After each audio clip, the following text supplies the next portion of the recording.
Exactly 1 year ago today, I decided that I would start making video games. Quarantine had just begun and I was stuck in my room with nothing to do but my schoolwork. At that time, I really needed some sort of creative outlet to balance everything out.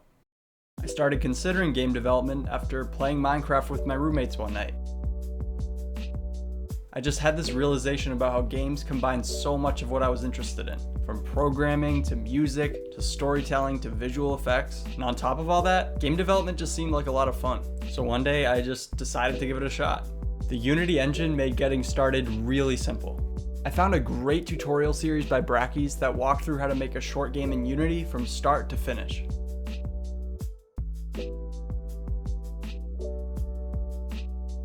I would definitely recommend this series and Brackeys in general as one of the best ways to learn Unity and its fundamentals. Afterwards, I felt comfortable enough with Unity to start working on my first game. Like most new game devs, I had really high aspirations for my first game, but I quickly humbled myself and just prioritized finishing the game in a month. For anyone about to make their first game, I'm here to tell you it's not going to be your magnum opus. Just get it done to check the box. Pizza Frenzy was a bit of a struggle for such a simple game and required countless Google searches. But it was my first experience coming up with a game idea and executing it. That alone felt amazing, and I was more motivated than ever to keep creating. The assets I made for Pizza Frenzy were pretty rough around the edges, so I took some time in the summer to learn 3D skills. I found a course on Udemy that went over all the functions and techniques of Blender. In the end, I was able to make some pretty cool pieces.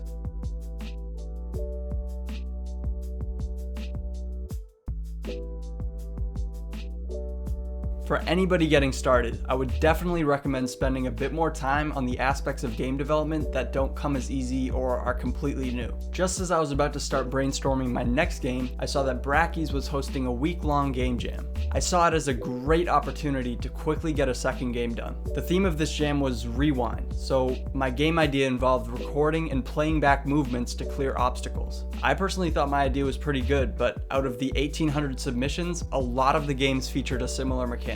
My execution wasn't too great either. A lot of people found my game confusing and really hard to control. Conversely, the top games were so well made and had such creative concepts.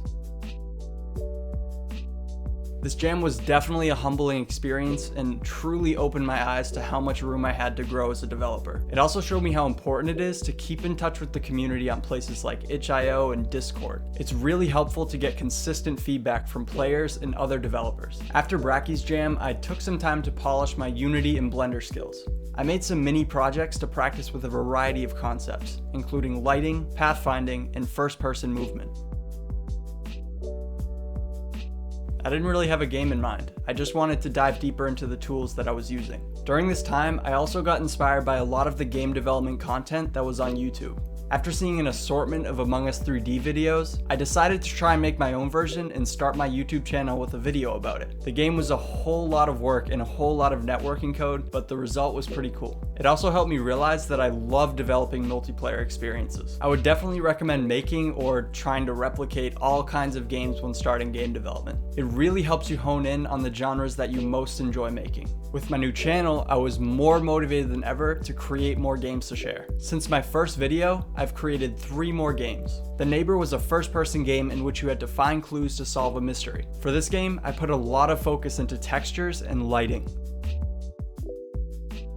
The first export of this game was over a gigabyte because I didn't compress the textures at all, so this game definitely taught me a lesson or two about optimization as well. Earlier this year, I competed in my 2nd and 3rd ranked game jams. With Screens, I focused on sharing a message and telling a story, while Crush was my best attempt at making the most polished game possible in 72 hours. I'm really happy with how my game jam submissions have improved.